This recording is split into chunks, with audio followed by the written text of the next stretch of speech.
Hello mga kabarats! Alam niyo na ba yung trending na burger sa Uncle Dad ngayon? Ito yung Spicy Chicken Burger Fillet. At dahil nga dyan, hindi kami nagpahuli, tumakbo agad kami dito sa may Uncle John.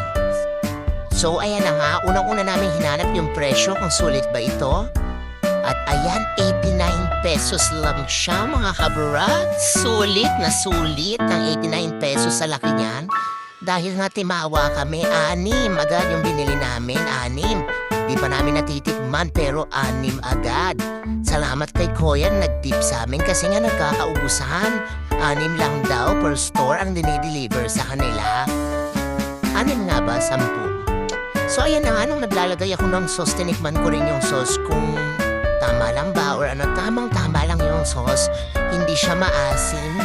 Actually, malinamnam siya. At tamang-tamang partner dyan sa ketchup na yun. Ang ketchup, hindi rin siya ganun kaasim. Matamis-tamis siya. And that's what I like about putting sauce in my burger. So ayan, practice nga siya para cute naman sa camera. Eh, hindi ko napigilan. Nakakaduling talaga yung sarap nyo. Yun talaga siya. Mouth watery. Nakakagutom na. Ang sarap talaga. Sobra. Talaga ko, diba? Sobrang sarap talaga niyan, mga kabarats. At dahil nga hindi siya nagpapigil kahit maanghang kaya daw niya, kayang-kaya naman talaga ng mga kiddos.